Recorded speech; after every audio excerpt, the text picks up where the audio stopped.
বলেছেন আমি তোমাকে যে রুজি দিয়েছি সেখান থেকে কিছু দান করে দাও। আমি তোমাকে একটা চাকরি দিয়েছি, প্রতি মাসে তুমি 20,000 টাকা পাও, ওখান থেকে কিছু টাকা দান করে দাও। আমি তোমাকে 20 বিঘা জমি দিয়েছি, চাষ করে খাও, ওখান থেকে তুমি কিছু ধান দান করে দাও।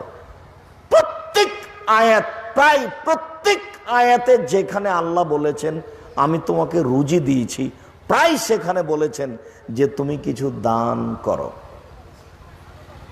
এ দিয়ে অনেক সুবিধা পাওয়া যাবে, অনেক অনেক অনেক সুবিধা। আশ্চর্য ভিন্ন ধরনের সুবিধা। সেটা হলো এই যে আপনি যদি আপনার মায়ের নামে দান করেন তাহলে কবরের শাস্তি বন্ধ হয়ে যাবে। ইন্না সাদকাতা তুতফি হারাল কবরে, নিশ্চয় দান কবরের শাস্তিকে বন্ধ করে দেয়। আর সাদকাত বুরহান, দান হলো দলিল। আমি জমি পাবো, এটা আমার প্রমাণ, এই যে দলিল। এই বাড়ি আমার প্রমাণ, এই যে দলিল। বিচারের মাঠে আমি জান্নাত পাবো তার প্রমাণ আমার কাছে আছে, সেটা হলো দান। অন্যগুলোকে আমি প্রমাণ হিসাবে দেখাতে পারবো না, শুধু দানকে আমি প্রমাণ হিসাবে পেশ করতে পারবো বিচারের মাঠে। শক্তিশালী পাওয়ারফুল ইবাদত হলো দান। আপনি একটা ফকিরকে 10 টাকা দান করলেন, এর একটা নেকি আছে, বিনিময়ে জান্নাত আছে। কিন্তু সলাত আদায় করেননি বা সলাত কবুল হয়নি, তখন এই নেকিটা আর পাওয়া যাবে না, এটা আল্লাহ কেটে দিবেন। সলাত এমন একটি ইবাদত যার উপরে নির্ভর করে অন্যান্য ইবাদত। যদি এইটা থাকে বাকিগুলি আছে, যদি এইটা না থাকে বাকিগুলি বাতিল হয়েছে। আনাস রাদিয়াল্লাহু তাআলা আনহু বলেন, রাসূল সাল্লাল্লাহু আলাইহি ওয়াসাল্লাম বলেছেন, আউয়ালু মা ইউহাসাবু বিহিল আবদু ইয়াউমাল কিয়ামাহ সালাত। বিচারের মাঠে প্রথমে মানুষকে যেটা জিজ্ঞাসা করা হবে সেটা হলো সালাত। ফাইন সালাহাত সালাহাল্লাহু সায়রা আমালিহি। যদি সালাত টিকে যায় সব ইবাদতগুলি টিকে যাবে। ফাইন ফাসাদাত, যদি সালাত নষ্ট হয়ে যায়, সালাত যদি বাতিল হয়ে যায়, ফাসাদাত সায়রা আমালিহি, তাহলে সব আমলগুলি বাতিল বলে গণ্য হবে। এ কথা মুহাম্মদ সাল্লাল্লাহু আলাইহি সাল্লাম বলেন। আমি একজন অনুবাদক মাত্র। তিনি আজ থেকে প্রায় 1450 বছর পূর্বে এইভাবেই বলেছেন। হাদিসে এইভাবেই আছে। এদেশে একটা বই পাওয়া যায় উপদেশ, নাম শুনেছেন কিনা? ওই উপদেশ বইয়ে সালাতের আলোচনাতে এই হাদিসগুলি আছে। আবু হুরায়রা রাদিয়াল্লাহু তাআলা আনহু বলেন, রাসূল সাল্লাল্লাহু আলাইহি ওয়াসাল্লাম বলেছেন, আস-সালাতু সালাসাতু আসলাসিন। সালাত 3 ভাগে বিভক্ত। আর তহুর ও সলুসন, অজু হলো 3 ভাগের 1 ভাগ। ও রুকু ও সলুসন, রুকু হলো 3 ভাগের 1 ভাগ। ও সুজুদ ও সলুসন, সিজদা হলো 3 ভাগের 1 ভাগ। যে কোনো একটা ভালো না হলে 3 ভাগের 1 ভাগ নেকি কাটা যাবে। যদি অজু সুন্দর না হয় তাহলে সলাতে যে নেকি পাবো তার 3 ভাগের 1 ভাগ কাটা গেল। যদি রুকু ভালো না হয় তাহলে 3 ভাগের 1 ভাগ চলে গেল। যদি সিজদা ভালো না হয় তাহলে 3 ভাগের 1 ভাগ চলে গেল। তিনটেই যদি ভালো না হয় কিছুই হয়নি, পরিশ্রম বৃথা গেছে। এ কথা আমি বলিনি, এ কথা মুহাম্মদ সাল্লাল্লাহু আলাইহি সাল্লাম বলেছেন। তিনি বলেছেন, ফামানা দাহাবে হাক্কেহা, যে ব্যক্তি সালাতকে ঠিক ঠিক ঠিক ঠিক আদায় করলো, যে ব্যক্তি সালাতকে নিয়ম অনুযায়ী আদায় করলো, কবিলাত মিনহু সালাতুহু ও কবিলা সায়রা আমালিহি, তাহলে তার সালাত কবুল হলো, বাকি সব আমল কবুল হলো। তাহলে তার সালাত কবুল হলো, তার সব আমল কবুল হলো। ওয়াইন রুদ্দাত আলাইহি সালাতুহু, আর যদি সালাত তার উপরে প্রত্যাখ্যান করা হয়, যাক তোমার সালাত কবুল হয়নি, রুদ্দাত আলাইহি সায়রা আমালিহি, জীবনে যার যত আমল করেছো সব তার উপরে ফেরত দেওয়া হবে, যাও তোমার কিছুই কবুল হয়নি। এই কথা কিন্তু আমার নয়, এ কথা মোহাম্মদ সাল্লাল্লাহু আলাইহি সাল্লাম বলেছেন, আমি একজন অনুবাদক মাত্র। আর আমার জীবনে কোনোদিন আমি হুজুর দিয়ে কথা বলিনি যে অমুক হুজুর বলেছেন, অমুক ইমাম বলেছেন, এটা আমার জীবনে কোনোদিন ঘটেনি। কোরআন হাদিস বলেই তো সময় করতে পারি না, তারপর ওগুলো বলবো কেন? এই দিয়েই তো চলে। আপনার হুজুর কলমে ফতোয়া লিখেন না মুখে দেন আমি জানি না, আমি 20 বছর থেকে কলমে ফতোয়া লিখছি, আমি নিজে লিখি 20 বছর থেকে। তাতে এমন কোনো ফতোয়া আমার সামনে আসেনি যেই ফতোয়া আমি কোরআন হাদিস দিয়ে লিখতে পারবো না। ফিকার আশ্রয় নেওয়া লাগেনি, ইজতেহাদের আশ্রয় নেওয়া লাগেনি। 20 বছর থেকে আমি কলমে ফতোয়া লিখছি, এমন কোনো ফতোয়া আমার সামনে আসেনি যেই ফতোয়া আমি কোরআন হাদিস দিয়ে উত্তর দিতে পারিনি। কোনো লোকের আশ্রয় নেওয়া লাগেনি।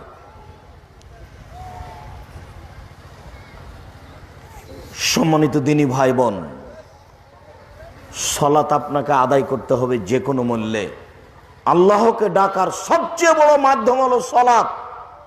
মহান আল্লাহ বলেন, ইন্নাস সালাতা তানহা আনিল ফাহশাই ওয়াল মুনকার ওয়ালা যিকরুল্লাহি আকবার। নিশ্চয় সালাত মানুষকে অশ্লীল, অপছন্দ, ঘৃণিত কাজ থেকে বিরত রাখে। সালাত আল্লাহকে ডাকার সবচেয়ে বড় মাধ্যম। সালাত দিয়ে আল্লাহকে যত ডাকা যায় আর কোনো ইবাদত দিয়ে আল্লাহকে তত ডাকা যায় না। যদিও ইবাদতের জগতে সবচেয়ে দামি ইবাদত সিয়াম, রোজা, সিয়াম। বৃহস্পতিবার সোমবার সিয়াম থাকার চেষ্টা করবেন। মুহররমের 2 দিন সিয়াম থাকার চেষ্টা করবেন। আরাফার 1 দিন সিয়াম থাকার চেষ্টা করবেন। শাওয়ালের 6 দিন সিয়াম থাকার চেষ্টা করবেন।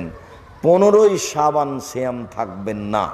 প্রথম শাবান থেকে নিয়ে একটানা 10, 12, 15 পর্যন্ত, 20 পর্যন্ত সিয়াম থাকার চেষ্টা করবেন। বর্ণনাকারী বলছেন, আল্লাহর নবী, আপনি শাবান মাসে এত বেশি সিয়াম থাকেন কেন? অন্য মাসে তো আপনি এত সিয়াম থাকেন না। আল্লাহর নবী, আপনি শাবান মাসে এত বেশি সিয়াম থাকেন কেন?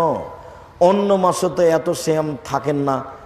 তখন রাসূল সাল্লাল্লাহু আলাইহি ওয়াসাল্লাম বলছেন, শোনো, দাকা শাহরুন বাইনা রাজব ও রমাজান। এইটি একটি মাস রজব ও রমাজানের মধ্যে। এইটি একটি মাস রজব ও রমাজানের মধ্যে। এইটি একটি মাস রজব ও রমাজানের মধ্যে। এক ফলন নাসান হো, মানুষ তা থেকে বেখিয়াল থাকে, মানুষ তা থেকে বেখিয়াল থাকে। এইটি একটি মাস বাৎসরিক রিপোর্ট এই মাসে আল্লাহর দরবারে পেশ করা হয়। বাৎসরিক রিপোর্ট এই মাসে আল্লাহর দরবারে পেশ করা হয়। আমি জানি না সেই দিন কোন দিন, তাই আমি বেশি বেশি সিয়াম পালন করি রিপোর্ট ধরার জন্য। আমি জানি না সেদিন কোন দিন, আমি বেশি বেশি সিয়াম পালন করে রিপোর্ট ধরার জন্য আল্লাহকে আমি দেখাবো, এই দেখো বাৎসরিক রিপোর্টের দিন আমি সিয়াম আছি। সাপ্তাহিক রিপোর্ট আমি বৃহস্পতিবার সোমবারে সিয়াম থাকি। সাপ্তাহিক রিপোর্ট বৃহস্পতিবার সোমবারে দেওয়া হয়। আমি ভালোবাসি, তুমি যখন আমার রিপোর্টটা দেখবে তখন দেখো আমি সিয়াম আছি। আমি বাৎসরিক রিপোর্ট সিয়াম অবস্থায় পেশ করতে চাই, এই জন্য শাবান মাসে বেশি বেশি সিয়াম পালন করছি। কিভাবে কিভাবে ভারত, বাংলাদেশ, পাকিস্তানের হুজুর বুঝে নিলেন সেদিন 15ই শাবান। তাই তারা কলকারখানা, অফিস, আদালত, কোর্ট কাচারি, শিক্ষা প্রতিষ্ঠান সবকিছু বন্ধ করে রাতে গোসল করে আতের গোলাপ মেঘে দিনে রোজা থাকে। অবাক হবেন, রাসূল সাল্লাল্লাহু আলাইহি ওয়াসাল্লাম বুঝতে পারেননি, যার কারণে কি করছিলেন, ওইটা ধরার জন্য কি করছিলেন, বেশি বেশি সিয়াম পালন করছিলেন। কি করে একদিন করে হয়ে যাচ্ছে মানুষের। আরে ওই রকমই হলো। কেমন হলো যে পীর সাহেব যাচ্ছিলেন, সামনে পড়লো পদ্মা নদী, তো জায়নামাজ ভিজিয়ে পার হয়ে গেলেন। তো মুহাম্মদ সাল্লাল্লাহু আলাইহি সাল্লাম যাচ্ছিলেন, তো পদ্মা নদী তো পার হতে পারলেন না। এই জন্য নবীর চেয়ে পীরের দাম বেশি, অলিয়া উলিয়ার দাম বেশি। তো যেখানে নবীর চেয়ে অলিয়া উলিয়ার দাম বেশি হবে সেইখানে কি আর ধর্ম লাগে? সেখানে ধর্ম লাগে না, এমনিতেই চলে। সেখানে মুহাম্মদ সাল্লাল্লাহু আলাইহি সাল্লামের প্রাধান্যতা আছে, এই কথা বোঝা যায় না। আপনারা আমার দিনী ভাই, আল্লাহে আল্লাহর কসম, জাতির যদি রাস্তাঘাট করে দিতে না পারি, জাতির যদি স্কুল কলেজ করে দিতে না পারি, জাতিকে চূড়ান্ত সঠিক ধর্ম দিতে পারবো ইনশাআল্লাহ। ধর্মের ব্যাপারে জাতিকে ফাঁকি দেওয়া আমি পরকাল হারাতে রাজি নই। সন্দেহযুক্ত কথা আমি এখন পর্যন্ত কোনোদিন বলিনি। ধর্মের কথা বলতে এসে আপনাকে আমি ফাঁকি দিতে চাই না। এ দিয়ে আমি পরকাল হারাতে রাজি নই। সম্ভবপর চেষ্টা করি হকটা বলার জন্য। তিতে লাগলেও কোনো সময় মনে কষ্ট নিয়েন না, তিতেও সত্য। চলমান ধর্মের উপরে তিতে লাগবেই তো। আমাকে একজন এসে বলছেন, যখন আমি প্রথমে লেখাপড়া করে এসেছি, একজন এসে বলছেন যে লা ইলাহা ইল্লাল্লাহ মুহাম্মদ রাসূলুল্লাহ এই হাদিস জয়ীফ। তো ওই লোকটা ছিল কেঁচি শানদার। কেঁচি শানদার আপনারা বুঝেন, ওই যে একটা ঘাড়ি করে নিয়ে বেড়াই, চুল ছাঁটা কেঁচি শান দেয়। তো আমি বলছি, যান আপনি কেঁচি শান দিয়ে বেড়ান, আপনি আমার ভালো মন্দ কি বুঝেন? এই কথা আপনাকে বলা লাগবে কেন যে লা ইলাহা ইল্লাল্লাহ মুহাম্মদ রাসূলুল্লাহর হাদিস জয়ীফ? লোকটা তো আমার এই জোর করে বলাতে চলে গেল। তখন আমার ছাত্র জীবন শেষ হয়েছে, তখন নিজেকে বুঝতে পারতাম না, একেবারে অনেক কড়াইয়ের চেয়ে। এখন তো অনেক নরম। প্রতিষ্ঠানের ফিল্ডে যদি আমি যাই, কোনো ছাত্রর বাবার ক্ষমতা নয় মাঠে জোরে হাঁটতে পারে। মানে তখন পরিবেশটাই ছিল ভিন্ন। আমার মা যেত বাড়ি থেকে ওই প্রতিষ্ঠানে আমাকে নিষেধ করতে, যে ছাত্রকে মারিস নে। তো এখন আলহামদুলিল্লাহ অনেকখানি সহজভাবে চলার চেষ্টা করি। আল্লাহ তুমি যেটা সত্য সেটা বলার তৌফিক দান করো, আল্লাহুম্মা আমিন। সম্মানিত দিনী ভাই বোন, হকের বিষয়টি চিরদিনই তিতে, কোনোদিনই মিঠে নয়। হক হক, ওটা পালন করতে একটু কষ্ট হবে।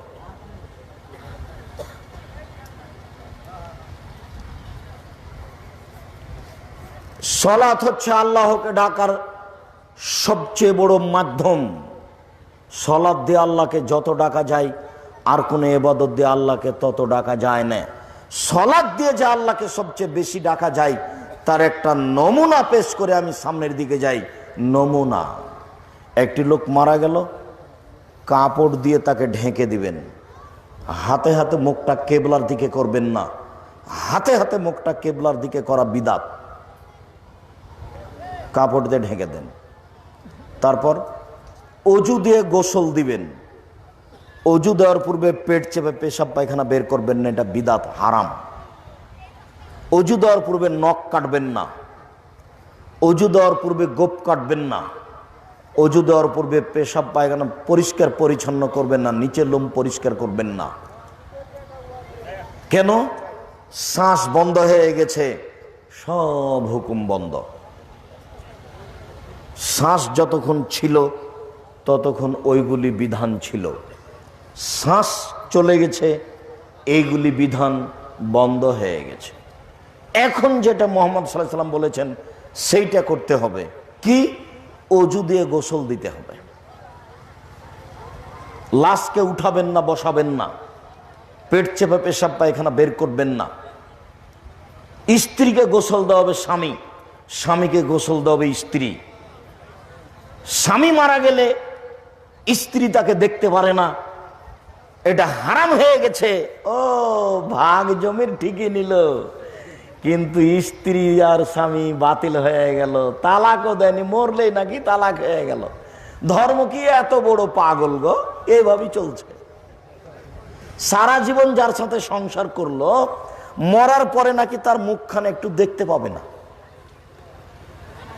ধর্ম কি এমন কঠোর হতে হয়? এ তো অমুসলিমদের ধর্ম হয়ে গেল। আল্লাহর নবী বলছেন আয়েশাকে যে তুমি যদি আমার আগে মরো তো আমি তোমাকে গোসল দেওয়াবো। ফাতেমাকে গোসল দেওয়াতে আলী একাধিক সহিহ হাদিস। স্বামীকে স্ত্রী গোসল দিবে বা স্ত্রীকে স্বামীকে গোসল দিবে। যদি না থাকে তাহলে পুরুষকে গোসল দিবে পুরুষ, মহিলাকে গোসল দিবে মহিলা। বেশি থাকার প্রয়োজন নাই, যত দূর না হলে চলে না। পুরো শরীর ডান কাতে রেখে শরীরের উপরে পানি ঢেলে দিয়ে সাবান দিয়ে ভালো করে হাত দিয়ে ডলে দিবে, তারপর পানি ঢেলে দিবে, 3 বার এভাবে পরিষ্কার করবে। 3টা কাপড় বিছিয়ে দিবে। মহিলাদের জন্য 5 কাপড়, এই হাদিস ঠিক নয়। মহিলা পুরুষ সবার জন্য 3 কাপড়, ছোট হোক বড় হোক তাতে আসে যায় না, 3টাই সমান হোক তাতে আসে যায় না। কাপড়টা বিছিয়ে লাশটা উঠিয়ে দিয়ে ডান দিকের কাপড় উঠিয়ে বাম দিকের কাপড় উঠিয়ে একটু বেঁধে দেন। এবার জানাজা শেষে লাশটা কবরের ডান কাতে রাখবেন, পুরো ডান কাতে, একবারে পিঠটা কবরের দেওয়ালের সাথে লাগিয়ে দিবেন। লাশটা কবরে চিৎ করে রেখে মুখখান কেবলার দিকে করবেন না, এ নীতি বাতিল। হাতটা বুকের উপরে রাখবেন না, হাতটা 2 পাশে রাখবেন।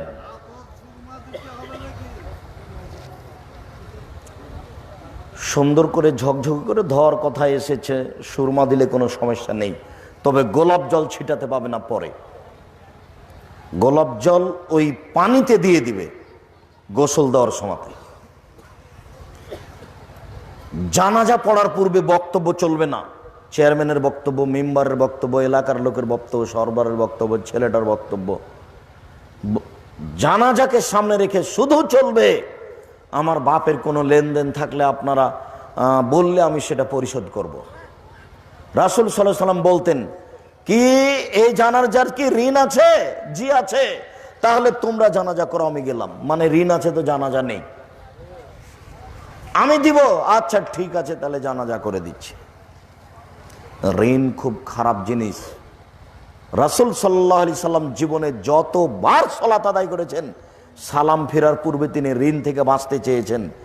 যতবার জীবনে সালাত আদায় করেছেন ততবার সালাম ফেরার পূর্বে তিনি বলেছেন, আল্লাহুম্মা ইন্নী আউযু বিকা মিন আযাবি জাহান্নাম, আল্লাহ তোমার কাছে আমি জাহান্নাম থেকে বাঁচতে চাই। ওয়া আউযু বিকা মিন আযাবিল কবর, আমি তোমার কাছে বাঁচতে চাই কবরের শাস্তি থেকে। ওয়া আউযু বিকা মিন ফিতনাতিল মাসিহিদ দাজ্জাল, আমি তোমার কাছে বাঁচতে চাই দাজ্জালের বিপদ হতে। ওয়া আউযু বিকা মিন ফিতনাতিল মাহইয়া ওয়াল মামাত, আমি তোমার কাছে বাঁচতে চাই ইহকালের বিপদ, আমি তোমার কাছে বাঁচতে চাই পরকালের বিপদ হতে। ইহকালের বিপদ পরকালের বিপদ থেকে তোমার কাছে বাঁচতে চাই। আউযু বিকা মিনাল মা'সামি ওয়াল মাগরাম, আমি তোমার কাছে বাঁচতে চাই ঋণ কর্য হতে, আমি তোমার কাছে বাঁচতে চাই বড় পাপ হতে, আমি তোমার কাছে আশ্রয় চাই ঋণ কর্য হতে, আমি তোমার কাছে বাঁচতে চাই বড় পাপ হতে, তুমি আমাকে রক্ষা করো ঋণ কর্য হতে। ঋণ কর্য খুব বিপজ্জনক জিনিস। ব্যাংকে ঋণ নিয়ে গাড়ি বাড়ি করবেন না, ব্যবসা চালু করবেন না। আব্দুর রাজ্জাক সাহেব একটা পরামর্শ দিয়েছেন, তাতে ঋণ লাগে না। ব্যবসা শুরু হবে চকলেট দিয়ে, 6 মাস বছর পরে কলা, 2-3 বছর পরে কাপড়, 2-4-5 বছর পরে মেশিন, তারপরে ইন্ডাস্ট্রিজ, বিশাল কিছু, প্রায় 25 বছর লাগবে। তো একদিনই ব্যাংক থেকে টাকা উঠিয়ে কলিকাতাতে হিরোইন কিনেছে, ঢাকায় বিক্রি করেছে। এই ব্যবসা থেকে তওবা করতে হবে। পরামর্শ পছন্দ করিয়েন। শ্বশুরের কাছে টাকা নিতে হবে না, আমি ভিক্ষা করে খেতে রাজি আছি, টাকা নিব না।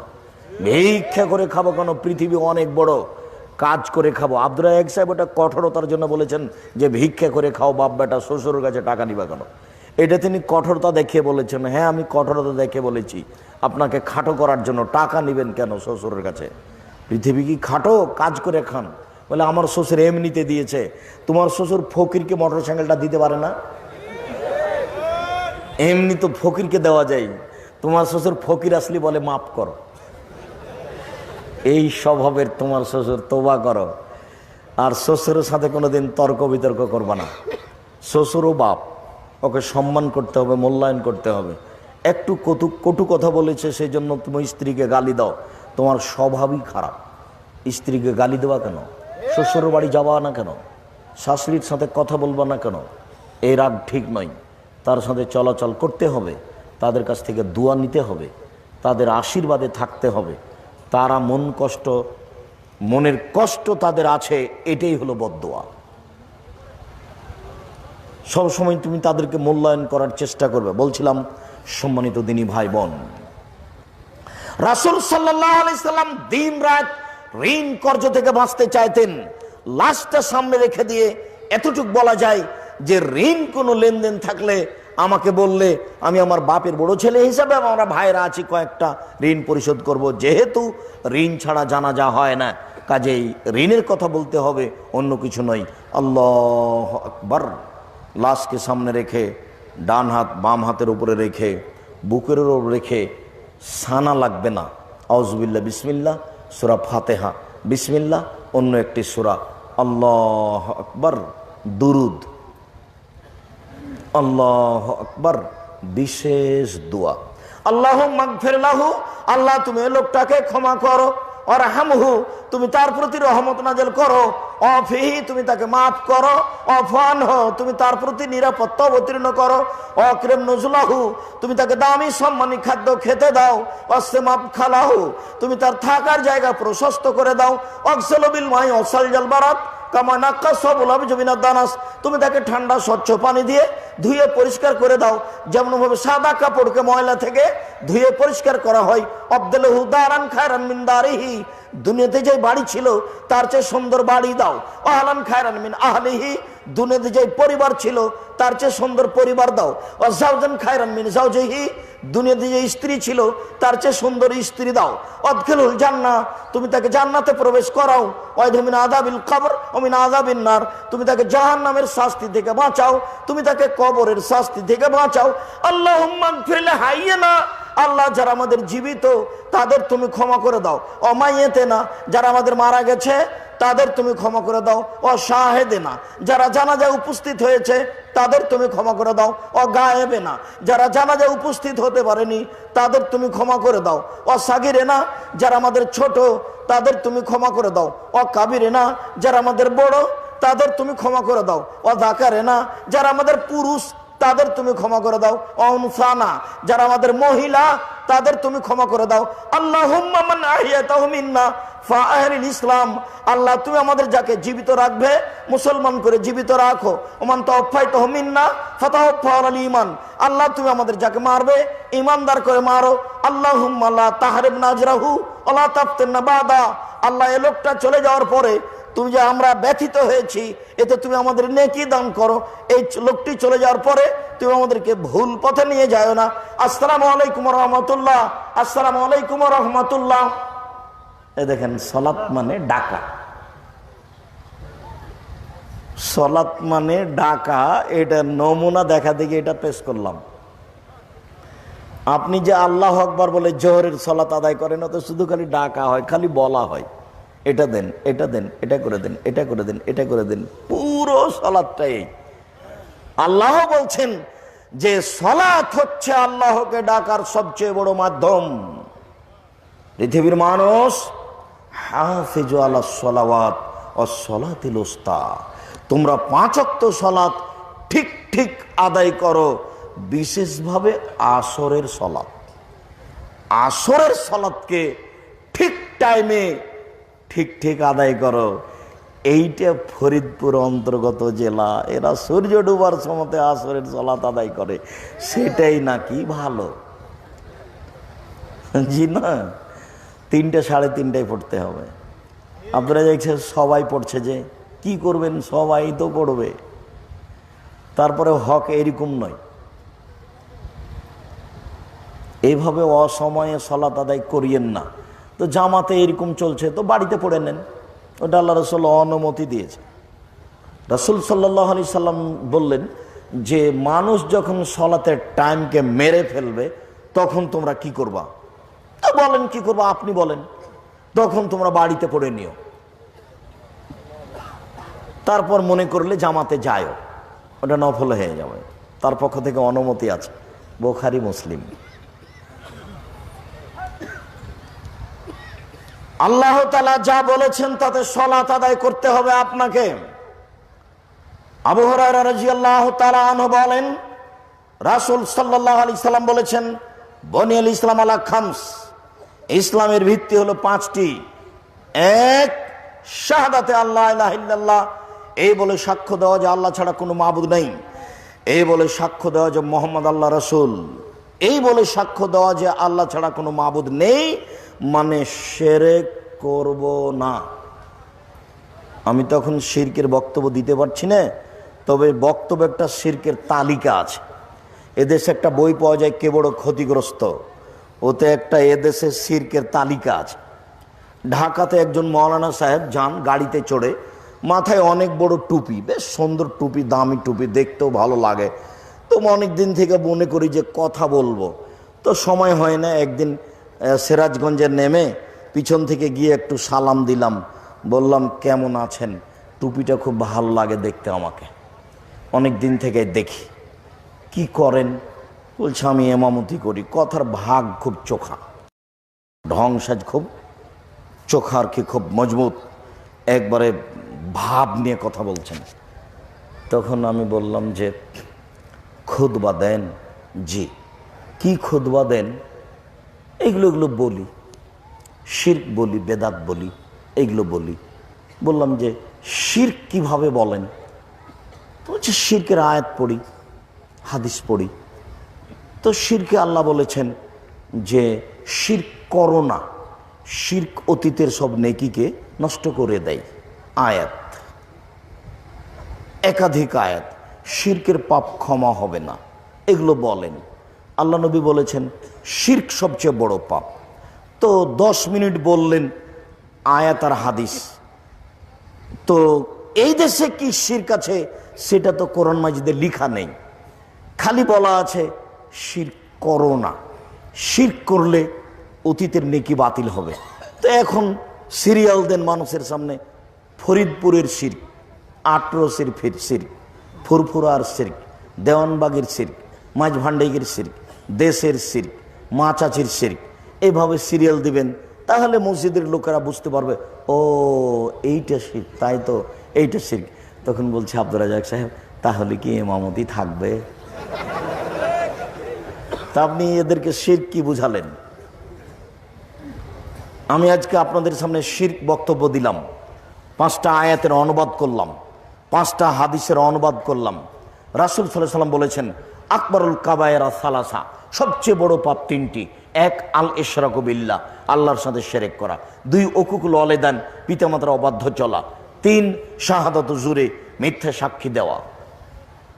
একজন ভাই আমাকে বলছেন আব্দুর রাজ্জাক সাহেব, ধনী মানুষ যারা তারাই বাপ মাকে দেখতে পারছে না, গরিব মানুষ মধ্যমপন্থী যারা তারাই বাপ মাকে দেখতে পারে, এইটা কেন? তো ধনী মানুষের বউ যে মজবুত, বউয়ের কথা শোনা লাগে যে, বউয়ের সামনে যদি খালি মায়ের হাতে একটা 1000 টাকার নতুন নোট দেন যে আম্মা এই টাকাটা নেন, এইটা যদি বউ দেখে, দেখবেন সুন্দর মুখখানা একবার এত বড় হয়েছে। তারপর বলছে তুমি আমাকে সংসারে কষ্ট দিও না। কি মনে করো তুমি এভাবে টাকা দিবে কেন? আমার টাকা তুমি কিভাবে দাও? মনে হচ্ছে যেন ওর স্বামী ধপ করে আকাশ থেকে তার কোলে এসে পড়েছে। ওর স্বামীকে ওর মা প্রসাব করায়নি, ওর মা গোসল দেওয়ায়নি, ওর মা পেশাব পায়খানা পরিষ্কার করেনি, ওর মা কাপড় চোপড় ধুয়ে দেয়নি, ওর মা স্কুলে পাঠায়নি, ওর মা বইগুলো বেঁধে দেয়নি, ওর মা কিছুই করেনি। ধপ করে একবারে চাকরি নিয়ে বউয়ের কোলে পড়ে গেছে, তাই বলছে বউ টাকা আমার, এ কথা বলছে। এই বেটা, বউ টাকা, টাকা এবং আপনি সবকিছু আপনার বাপের। আপনি যতদিন পর্যন্ত আপনার বাপ বেঁচে আছে ততদিন চাকরি আপনার বাপের, টাকা আপনার বাপের, আপনি নিজেও আপনার বাপের। আপনি নিজেই নিজের মালিক নন, টাকার তো বহুদূরের কথা। এই কথা মুহাম্মদ সাল্লাল্লাহু আলাইহি সাল্লাম বলেছেন, আপনি নিজের মালিক নন, আপনারই মালিক আপনার বাপ, তো টাকার মালিক হন আপনি কি করে? ওরা যা ইচ্ছে সেভাবে টাকা খরচ করবে, আপনার বাধা দেওয়ার কোনো অধিকার নেই।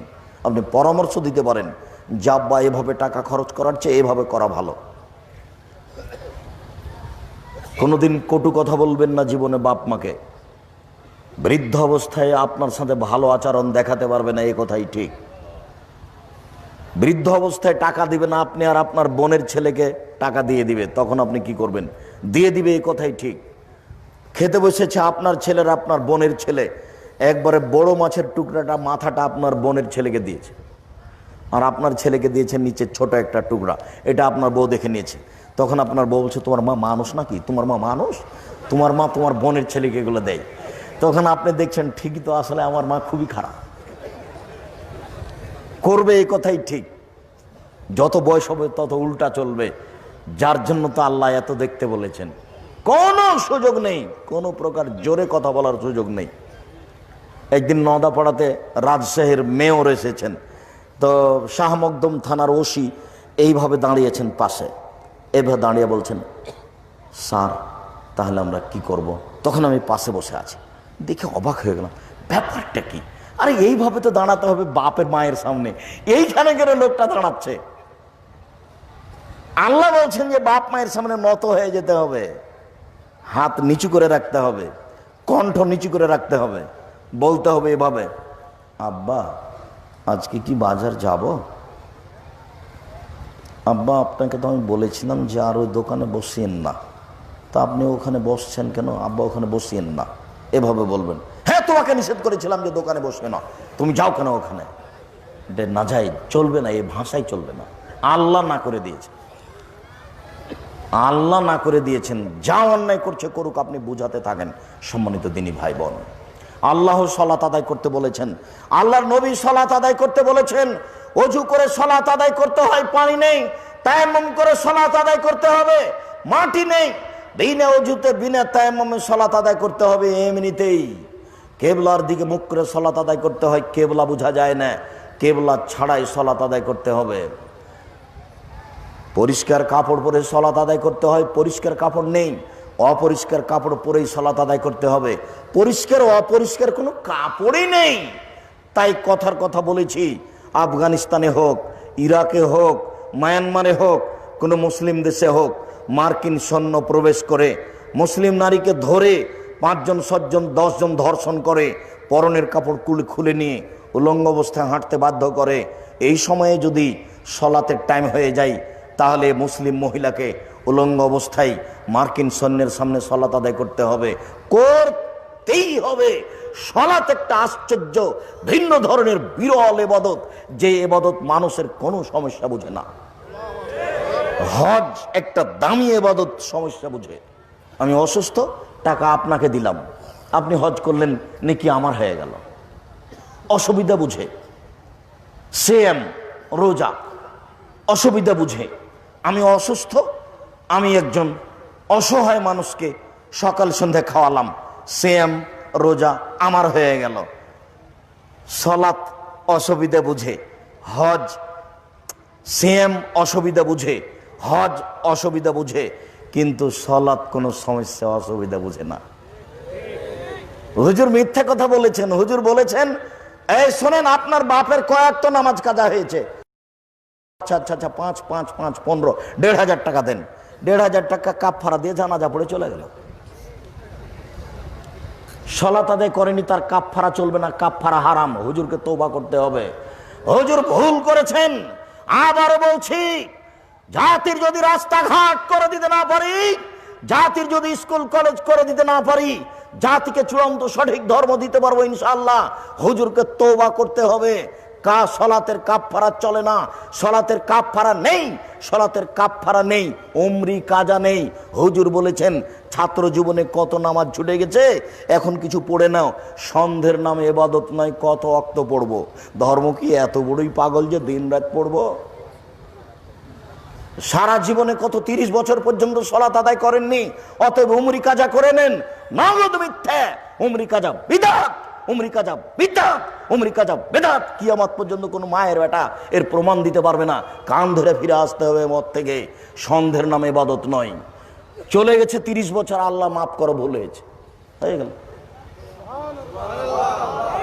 আল্লাহ তাআলা বলছেন, আবু হুরায়রা আনাস রাদিয়াল্লাহু তাআলা বলেন, রাসূল সাল্লাল্লাহু আলাইহি সাল্লাম বলেছেন, আল্লাহ তাআলা বলেন, ইবনে আদম মা দাওতানি ওয়া রাজাউতানি, তুমি যেভাবে বলো আমি সেভাবে শুনি, যেভাবে আশা করো সেভাবে দিয়ে থাকি, যেভাবে বলো সেভাবে শুনি, যেভাবে আশা করো সেভাবে দিয়ে থাকি। ওলা উবালি, আমি পরোয়া করি না তুমি কত বড় পাপী, আমি পরোয়া করি না তুমি কত বড় পাপী। ইবনে আদম, এই আদমের ছেলে মেয়ে শোনো, ল বালাগাত যুনুবুকা আনানা সামায়ে, তোমাদের পাপ বেশি হতে হতে যদি আকাশে লেগে যায়, আদমের ছেলে মেয়ে শোনো, তোমাদের পাপ বেশি হতে হতে যদি আকাশে লেগে যায়, পাপ আর পাপ, পাপ আর পাপ, ফাস্তাগফিরতানি, এরপরে যদি তুমি আমার কাছে ক্ষমা চাও, গাফারতু লাকা, আমি তোমাকে ক্ষমা করে দেবো। ওয়ালা উবালি, আমি পরোয়া করি না তুমি কত বড় পাপী, আমি আল্লাহ পরোয়া করি না তুমি কত বড় পাপী, আমি আল্লাহ পরোয়া করি না তুমি কত বড় পাপী। তুমি আমাকে একটু বলো না যে আমার ভুল হয়েছে। আস্তাগফিরুল্লাহ ওয়া আতুবু ইলাইহি, আমি আল্লাহর কাছে ক্ষমা ভিক্ষা চাই, তার নিকট ফিরে যেতে চাই, এই কথা তুমি বলো না। বিচারের মাঠে আল্লাহ আবার আসবেন, সমস্ত পুরুষ নারী, মহিলা পুরুষ, হিন্দু মুসলমান বৌদ্ধ খ্রিস্টান সব বিচারের মাঠে উপস্থিত থাকবে। আল্লাহ তাআলা উপস্থিত হয়ে বলবেন, ইবনে আদম লা আতাইতানি বিকুরাবিল আরজি খাতায়া সুম্মা লাকিতানি লা তুশরিকু শাইআ লা আতাইতুকা বিকুরাবিহা মাগফিরা। এই আদমের ছেলে মেয়ে, আজকে বিচারের মাঠে উপস্থিত হয়েছো আকাশ জমিন পরিমাণ পাপ নিয়ে। পাপ আর পাপ, আকাশ জমিন পাপে খালি পরিপূর্ণ হয়ে আছে। আমি আল্লাহ এই পরিমাণ ক্ষমা নিয়ে উপস্থিত হয়েছি। যদি তোমার শিরক না থাকে, তোমার পাপ যত আমার ক্ষমা তত, তোমার পাপ যত আমার ক্ষমা তত। যেই পরিমাণ তোমার পাপ সেই পরিমাণ আমার ক্ষমা, যেই পরিমাণ তোমার পাপ সেই পরিমাণ আমার ক্ষমা। যদি শিরক না থাকে, শিরক থাকলে বিচারের মাঠে হবে না, ওটা খুব কঠিন। ভারত বাংলাদেশ পাকিস্তানের উপর দিয়ে শিরক চলে বিপদ সীমার উপর দিয়ে। সম্মানিত দিনী ভাই বোন, বলছিলাম সালাত আদায় করুন যে কোনো মূল্যে। সংক্ষিপ্তভাবে বললাম সালাত আদায় করতেই হবে। পরের সংক্ষিপ্ত কথা, যারা সালাত আদায় করে না তারা কেমন? রাসূল সাল্লাল্লাহু আলাইহি সাল্লাম বলেন, বাইনাল আবদি ওয়া বাইনাল কুফরি তারকুস সালাহ। মুসলমান এবং কাফেরের মধ্যে পার্থক্য হচ্ছে সালাত আদায় করা। যে সালাত আদায় করে সেই মুসলমান, যে সালাত আদায় করে না সেই কাফের। রাসূল সাল্লাল্লাহু আলাইহি সাল্লাম বলেন, মান তারাকা সালাত মুতাআম্মিদান ফাকাদ কাফারা। কেউ যদি ইচ্ছাকৃত সালাত ছেড়ে দেয় তাহলে সে কাফের হয়ে গেল। তাই রাসূল সাল্লাল্লাহু আলাইহি সাল্লাম বলছেন, উমিরতু আন উকাতিলান নাস হাত্তা ইয়াকুলু লা ইলাহা ইল্লাল্লাহ ওয়া ইউকিমুস সালাহ। আমাকে আদেশ করা হয়েছে আমি মানুষের বিরুদ্ধে যুদ্ধ চালিয়ে যাব যতক্ষণ পর্যন্ত লা ইলাহা ইল্লাল্লাহ না বলে, যতক্ষণ পর্যন্ত সালাত আদায় না করে। যদি সালাত আদায় না করে আমি তাদের বিরুদ্ধে যুদ্ধ চালিয়ে যাব, মারবো না হয় মরবো। যদি সালাত আদায় করে তাহলে তাদের অর্থ সম্পদ নিরাপদে। এই হাদিস পেশ করে ইমাম আহমদ ইবনে হাম্বল বলেছেন রাহিমাহুল্লাহ, কেউ যদি সালাত আদায় না করে তাহলে তাকে হত্যা করতে হবে। ইমাম আবু হানিফা রাহিমাহুল্লাহ বলেছেন, কেউ যদি সালাত আদায় না করে তাকে জেলখানায় বন্দি করে পিটিয়ে সালাত আদায় করাতে হবে। বর্তমান আরবি বিদ্বানগণ বলেন, যারা সালাত আদায় করে না তারা মুসলমান নয়। স্বামী সালাত আদায় করে, স্ত্রী করে না, স্ত্রী করে, স্বামী করে না, তাহলে বিবাহ কেটে গেছে। চেয়ারম্যান লাগে না, মেম্বার লাগে না, খাতা কলম লাগে না, বিবাহ এমনিতে গেছে। আমরা বলছি সালাত আদায় না করা মহাপাপ, সালাত আদায় না করা মহাপাপ, সালাত আদায় না করা মহাপাপ। সাবধান থাকুন। সংক্ষিপ্ত বলছিলাম, যারা সালাত আদায় করে না তারা কেমন? যারা সালাত আদায় করে না তাদেরকে রাসূল সাল্লাল্লাহু আলাইহি সাল্লাম কাফের বলেছেন। এখন সংক্ষিপ্ত বলছি, যারা সালাত আদায় করে কিন্তু রাসূলের পদ্ধতিতে করে না তারা কেমন? এদের ব্যাপারে আল্লাহ তাআলা বলেন, ফাওয়াইলুল লিল মুসাল্লিন আল্লাযীনা আন সালাতিহিম সাহুন। যারা অমনোযোগ সহকারে সালাত আদায় করে তাদের জন্য ওয়াইল নামক জাহান্নাম সুনিশ্চিত। যারা ঠিক ঠিক সালাত আদায় করে না তাদের ধ্বংস সুনিশ্চিত। আবু হুরায়রা রাদিয়াল্লাহু তাআলা আনহু বলেন, আসওয়াসারিক মায়াসরিকু সালাতাহু। সবচেয়ে নিকৃষ্ট চোর হচ্ছে যে সালাত চুরি করে। সবচেয়ে খারাপ চোর সালাত চোর। টাকা চুরিও চোর, তবে সবচেয়ে খারাপ চোর নয়। অর্থ সম্পদ চুরিও চোর, তবে সবচেয়ে খারাপ চোর নয়। যে সালাত চুরি করে সে সবচেয়ে খারাপ চোর। সাহাবীগণ বললেন, কাইফা ইয়াসরিকু সালাতাহু। মানুষ তার সালাত কিভাবে চুরি করতে পারে? তখন রাসূল সাল্লাল্লাহু আলাইহি সাল্লাম বললেন, মাল্লাম মিতুম রুকুআহা ওয়ালা সুজুদাহা। যেই ব্যক্তি ঠিক ঠিক রুকু করে না, যেই ব্যক্তি ঠিক ঠিক সিজদা করে না, সে হচ্ছে সালাত চোর, সে হচ্ছে নামাজ চোর। সম্মানিত দিনী ভাই বোন, একজন সাহাবী মসজিদে ঢুকে 2 রাকাত সালাত আদায় করে আল্লাহ রাসূলকে সালাম দিল। আল্লাহ রাসূল বললেন, সাল্লি ফাইন্নাকা লাম তুসাল্লি। তুমি সালাত আদায় করো, তুমি সালাত আদায় করনি। লোকটি আবার 2 রাকাত সালাত আদায় করে আল্লাহ রাসূলকে সালাম দিল। আল্লাহ রাসূল বললেন, সাল্লি, তুমি সালাত আদায় করো, ফাইন্নাকা লাম তুসাল্লি, তুমি সালাত আদায় করনি। লোকটি আবার 2 রাকাত সালাত আদায় করে আল্লাহ রাসূলকে সালাম দিল। আল্লাহ রাসূল বললেন, তুমি সালাত আদায় করো, তুমি সালাত আদায় করনি। তখন লোকটি বলল, আল্লাহনি কাইফা উসাল্লি, কিভাবে সালাত আদায় করতে হবে তা আমাকে বলে দেন। সম্মানিত দিনী ভাই বোন, রাসূল সাল্লাল্লাহু আলাইহি সাল্লাম তাকে বললেন না, হ্যাঁ তুমি সালাত আদায় করেছো, তবে খুব একটা সুন্দর হয়নি, এই কথা বললেন না। সরাসরি বললেন, তুমি সালাত আদায় করনি, অথচ নগদ লোকটা তিনবার সালাত আদায় করেছে। আমি আপনাকে বলতে চাচ্ছি, যদি রাসূলের পদ্ধতিতে সালাত না হয় তাহলে সেই সালাত কবুল হবে না, প্রত্যাখ্যান করা হবে, বাতিল করা হবে। সালাতের ব্যাপারেও সাবধান থাকুন। রাসূল সাল্লাল্লাহু আলাইহি সাল্লাম বলেন, যারা ঠিক মতো সালাত আদায় করে না, এখন ইয়াউমুল কিয়ামা মা কারুন ও ফিরাউন ও হামান উবাই ইবনে খালফ, বিচারের মাঠে সালাত আদায় করার পরেও তারা থাকবে ফিরাউনের সাথে, হামানের সাথে, উবাই ইবনে খালফের সাথে। যারা আল্লাহ দাবি করেছে তার মধ্যে সবচেয়ে খারাপ মানুষ হলো ফিরাউন। Charles Darwin, Hume, Hegel, Lenin, Karl Marx, Engels, আব্রাহা, আবু জাহাল, আবু লাহাব, দাকেনুস, ডিকেটিস, সক্রেটিস, নমরুদ, ফিরাউন, সাদ্দাদ, কারণ এরা অনেকে আল্লাহ বলে দাবি করেছে, তবে ফেরাউনের মতো নোংরা দাবি কেউ করেনি। ফেরাউনের দাবিটা ছিল সবচেয়ে নোংরা।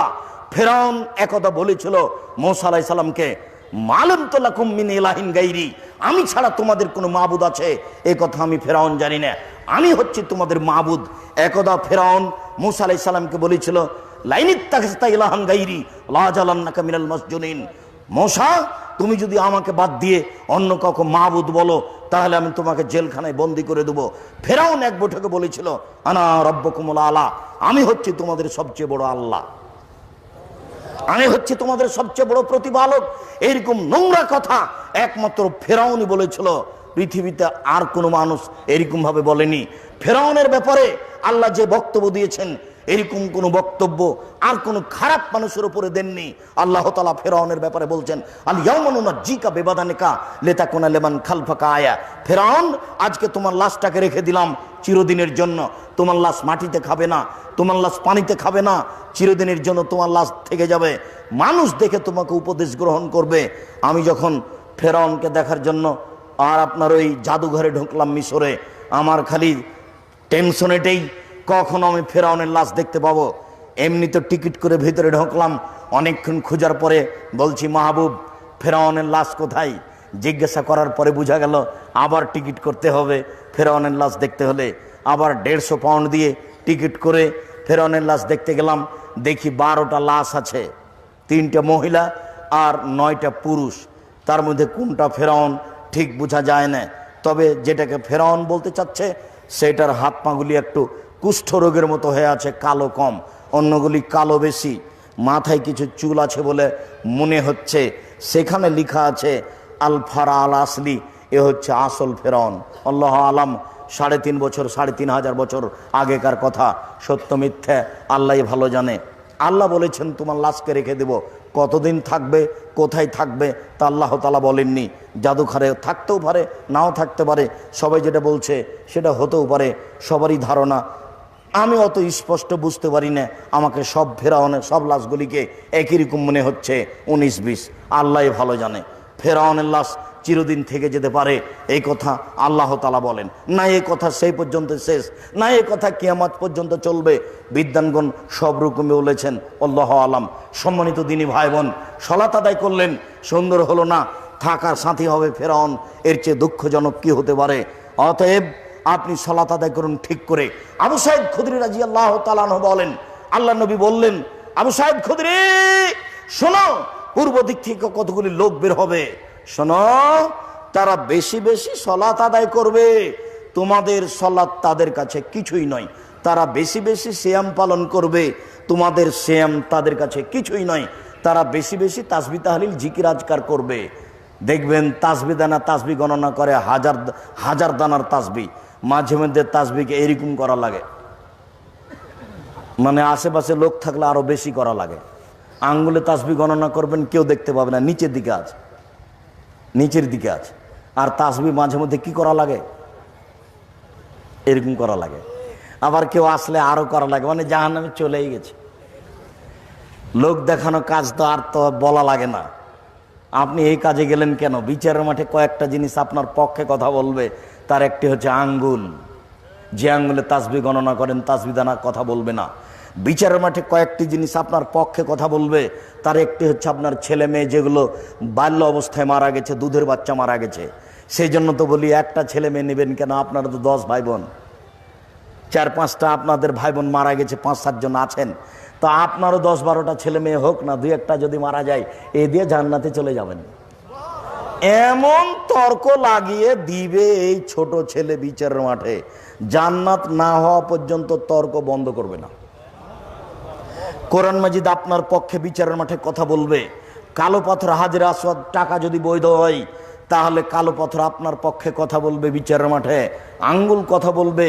তাসবিদানায় তাসবি গণনা করবেন, আব্দুর রাজাক সাহেব আমি বৃদ্ধ মানুষ, তাসবিদানায় তাসবি গণনা না করলে ঠিক থাকে না, আঙ্গুলে করলে খালি ভুল হয়। জীবনে একদিনে যদি ঠিক না হয় তবে কি হবে? একবারও ঠিক না হোক কেন? এটা রাসূলের সুন্নাত। তাসবিদানায় তাসবি গণনা করবেন তখন রাসূলের সুন্নাত থাকবে না, সববারই যদি ঠিক হয় তবে কি হবে না। আবার বিচারের মাঠে কথা বলবে না, কত লস আপনাকে কি দিয়ে বুঝাই? হুজুর যেই পথে আপনাকে নিয়ে গেছে তা ভুল, হুজুর খালি কষ্ট করে নিয়েছে আর টাকা নিয়েছে। সম্মানিত দিনী ভাই বোন, কথাকে মূল্যায়ন করার চেষ্টা করিয়েন, কথাকে খাটো চোখে দেখবেন, এটা আমি চাই না। আবু সাইদ খুদরি শোনো, তারা বেশি বেশি তাসবিহ তাহলিল করবে, তোমাদের তাসবিহ তাহলিল তাদের কাছে কিছুই নয়। আবু সাইদ খুদরি শোনো, ইন্নামা তাজিদুনা ফাকতুলহুম, তোমরা যদি তাদেরকে পাও তাদেরকে হত্যা করো। ওয়াইন্না মিনাল আজরি লিমান কাতালাহুম, সবচেয়ে বেশি নেকি পাবে ওই যারা তাদেরকে হত্যা করতে পারবে। আবু সাইদ খুদরি, উক্তুল কাতলা আদ ও সামুদ, আদ সামুদকে যেভাবে আল্লাহ ধ্বংস করেছে সেইভাবে তাদেরকে মেরে ধূলিসাৎ করে দাও। হাদিসটি বুখারী মুসলিমে 18 বার এসেছে। এক শ্রেণীর নামাজিকে আল্লাহ রাসূল এইভাবে কুরবানি করতে বলছেন। আল্লাহে, আল্লাহর কসম, হাদিস সহিহ, আল্লাহর কসম, হাদিস বুখারী, মুসলিম, আবু দাউদ, নাজাই, তিরমিজি, ইবনে মাজাহ, বাইহাকি, দারিমি, দাইলামি, দারেকুতনি, প্রায় হাদিস গ্রন্থে রয়েছে। এক শ্রেণীর নামাজিকে আল্লাহ রাসূল হত্যা করতে বলছেন। আমি আপনাকে বলতে পারছি না এই দল সেই দল, যদিও আব্দুরুফ খোলনা বলেছেন এই দল সেই দল, কিন্তু আপনাকে আমি বলতে কষ্ট পাই যে আপনি মন খারাপ করবেন। তবে এক শ্রেণীর নামাজিকে আল্লাহ রাসূল হত্যা করতে বলেছেন, এই কথা চূড়ান্ত। আমি বলি না এই দল সে দল, তবে আল্লাহ নবী এক শ্রেণীর মানুষকে হত্যা করতে বলেছেন, এক শ্রেণীর নামাজিকে, এই কথা ঠিক। হাদিস বুখারী মুসলিম, ওদের প্রায়ের মাথা হবে নেড়ে।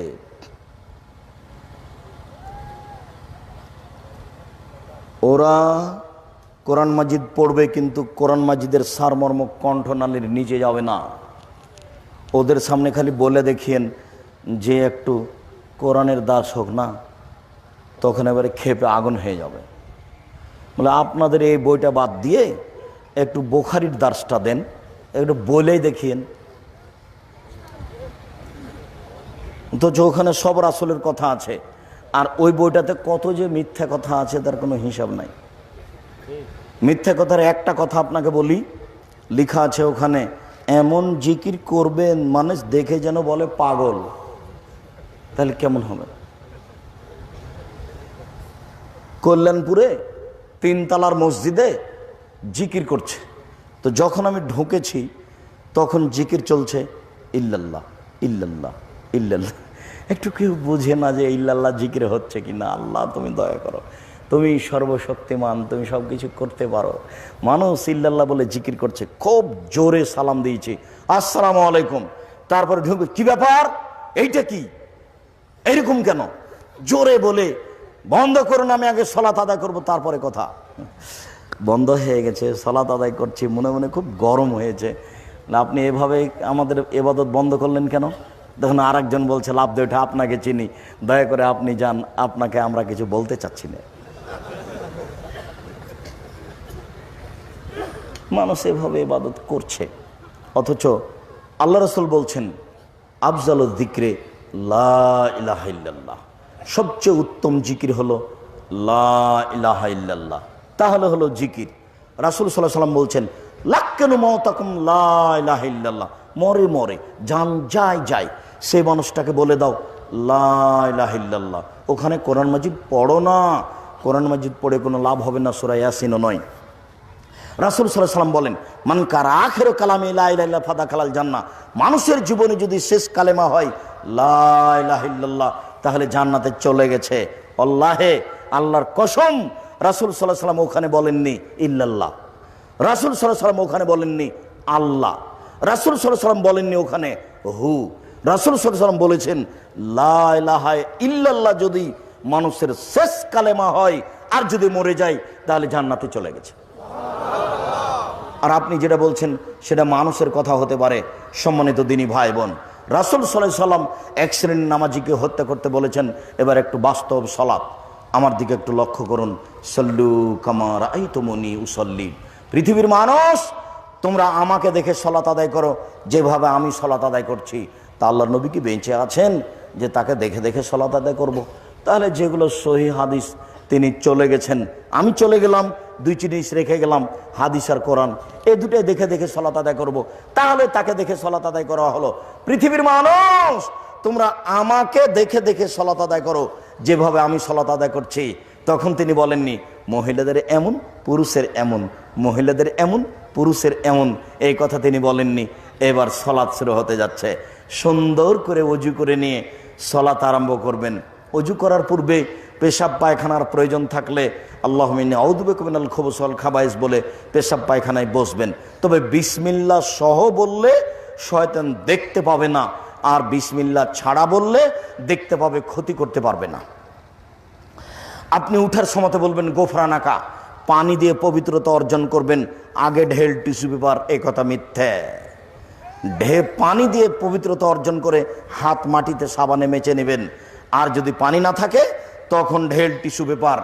পানি আছে তবু আপনি ঢেল টিস্যু পেপার নিয়ে 40 কদম হাঁটলেন, পায়ের উপরে পা উঠালেন, খক খক করে কাশলেন, এটা বেয়াদবি, এটা নোংরামি, এটা ধর্ম নয়, এটা কখনো এমন হতে পারে না। অজু করে একটু কাপড়ের সামনাসামনি পানি ছিটিয়ে দিতে হবে, তাহলে আপনার সন্দেহ দূর হয়ে যাবে। 40 কদম কেন, 40 ঘন্টা যদি ঢেল ধরে থাকেন, যখনই আপনি ঢেলটা ফেলবেন তখন মনে হবে পেশাব আসলো। কেননা মিথ্যা কৌশল তাকে রোগী বানিয়েছে, মিথ্যা কৌশল তাকে রোগী বানিয়েছে। নবী করিম সাল্লাল্লাহু আলাইহি সাল্লামের নগদ কৌশল, পেশাব পায়খানা আসুক আর যাই হোক, পানি দিয়ে পবিত্রতা অর্জন করে উঠে যাও।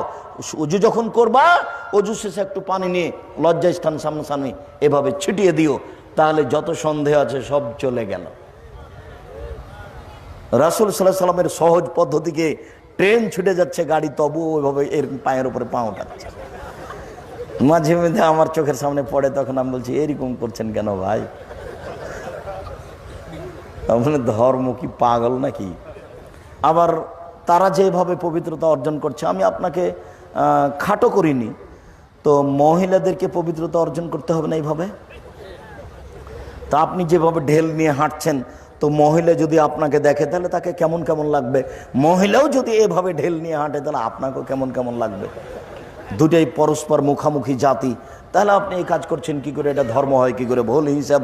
আপনি পানি দিয়ে পবিত্রতা অর্জন করেন, নইলে ঢেল টিস্যু পেপার নিয়ে একটা পর্যায়ে রেখে দিয়ে উজু করে চলে আসেন। আল্লাহু আকবার বলে সালাত আরম্ভ করতে হবে। দাঁড়ানোর সময়তে দুই পায়ের মধ্যে ফাঁকা থাকবে, শরীরের ভারসাম্য বজায় রেখে যতটুকু লাগে। মহিলা বৈঠকে মহিলা বলেছেন, আর আপনাদের দেশে হুজুরও বলেছেন যে মহিলারা দুই পায়ের গোড়ালিকে জমা করে রাখবে। যদি দুই পায়ের গোড়ালি জমা না রাখে তাহলে লজ্জা স্থানের যোগাযোগ মাটির সাথে হবে, মাটি অভিশাপ করবে। বুবুর সব কথাই নাকি বোখারিতে আছে, ওকে সব চাঁপাই নবমঞ্জের কথা। দিনাজপুরে একদিন বক্তব্য দিতে গেছি, তাই হেডমাস্টারের বাসাতে আছি, স্কুলের হেডমাস্টার। তো আমাকে বলছেন, আব্দুর রাজাক সাহেব, এই যে চৌকি থেকে নিয়ে ঘরের বাহির পর্যন্ত এই যে চট বিছানো আছে, ছালা চট, বুঝেন আপনারা? এই যে চট ছালা বিছানো আছে, কেন বলতে পারেন? ভাই তা তো আমি বলতে পারছি না। ও ফরজ গোসলের প্রয়োজন হলে মাটিতে পা দেওয়া যাবে না, তো মাটি অভিশাপ করবে, এই জন্য বিছনা থেকে নেমে চটের উপর দিয়ে হেঁটে স্যান্ডেলের উপরে পা দিই। এটা দিনাজপুরের কথা নকল করছি।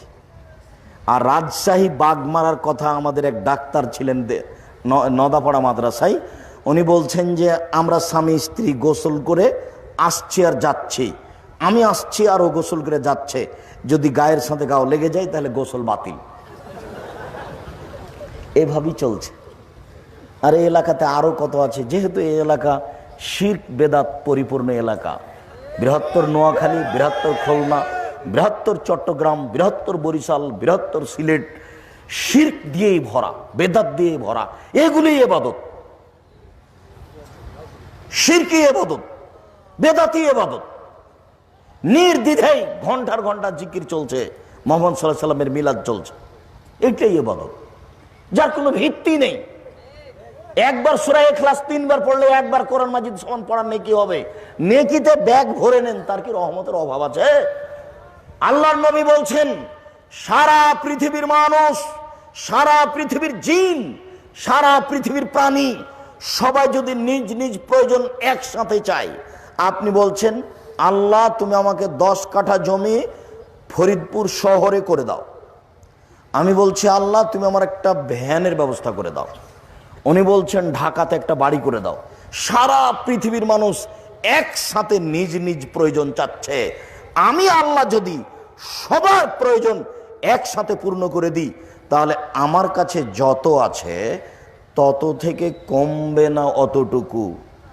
একটা পাখি সাগরে ঠোক মারল, ওর ঠোঁটে যতটুকু পানি লেগে গেছে, সাগর থেকে যতটুকু পানি কমে গেছে ঠোঁটে লেগে, আমার কাছে যে ভান্ডার আছে এতটুকু কমবে না। ওর ঠোঁটে যা লেগেছে তাতে সাগর থেকে কমে যেতে পারে, কিন্তু আমার কাছে যা আছে তার থেকে ঠোঁটে যেটুকু লেগেছে ততটুকু কমবে না। আপনি সূরা ইখলাস 3 বার পড়ে নেকি ব্যাগে ভরে নেন না। প্রত্যেক সূরা ইখলাস 3 বারে একবার কোরআন, একবার কোরআন, 3-এ একবার কোরআন, 3-এ একবার কোরআন। কথা মনে হয় আমি বুঝাতে পারি না। সূরা ইখলাস 3 বার পড়লে কি হবে? একবার কোরআন মাজিদ পড়ার সমান নেকি হবে। নেন না কেন? মানুষ নেয় না কেন?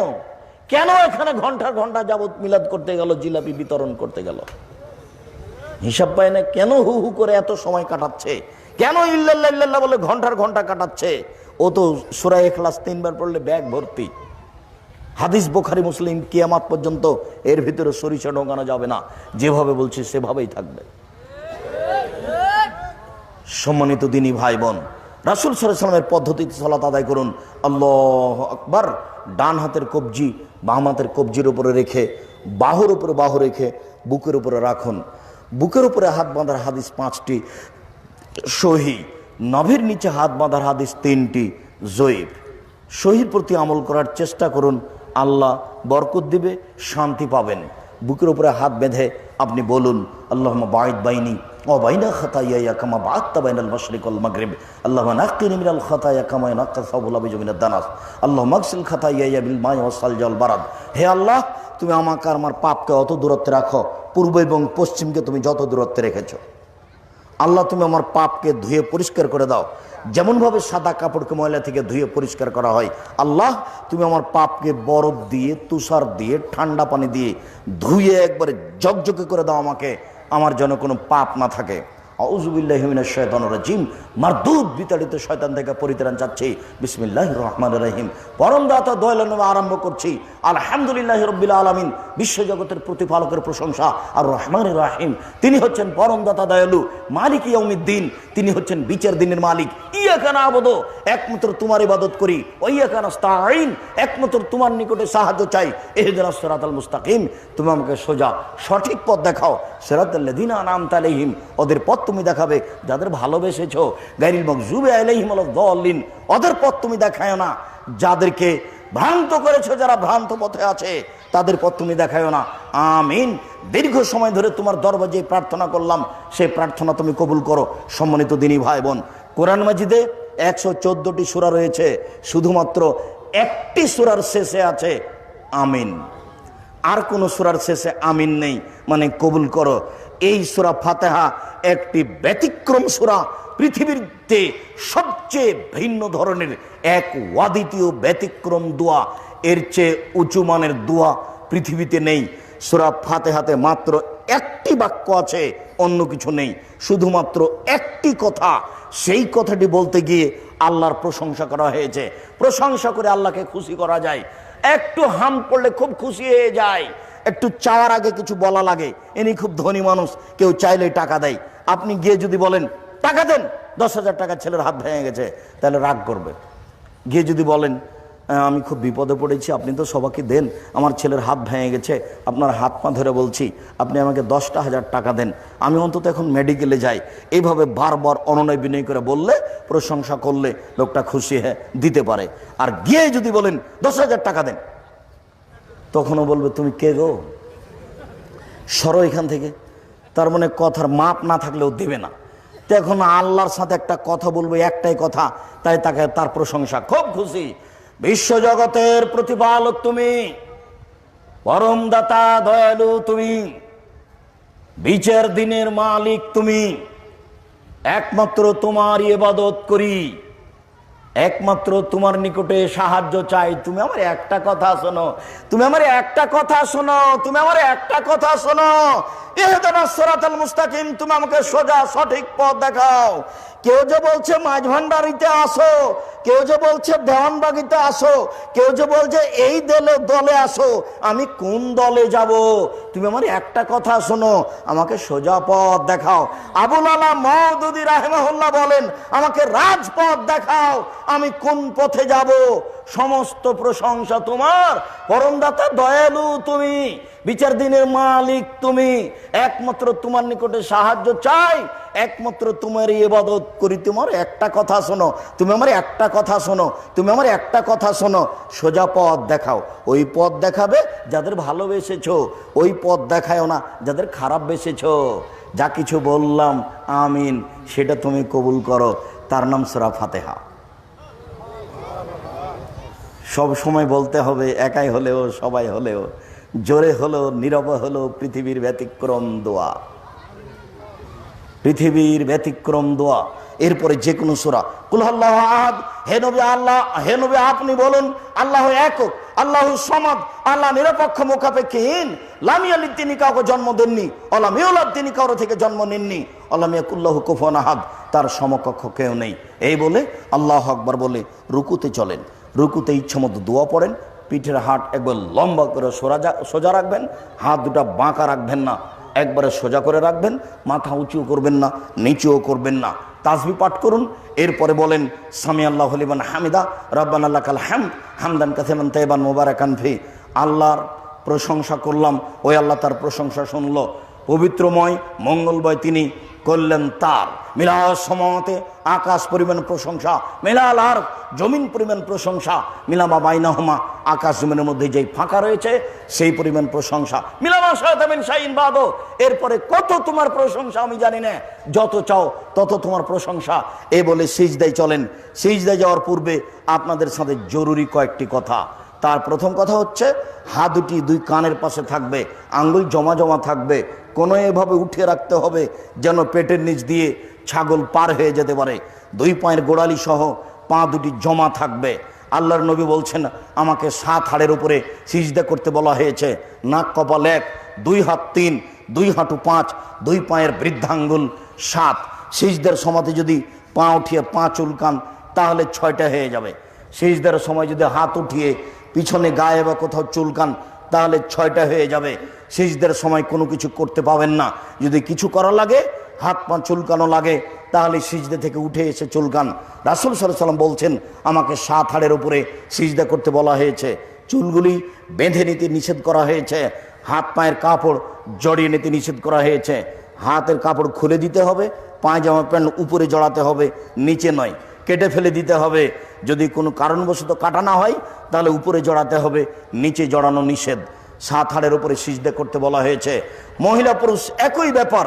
মহিলারা যেন পেটের নিচ দিয়ে ছাগলের বাচ্চা পার হতে পারে। মহিলারা বুককে উরুর সাথে লাগিয়ে সালাত আদায় করবে। 4টি জাল হাদিস আছে, যার কারণে বলা হয়েছে।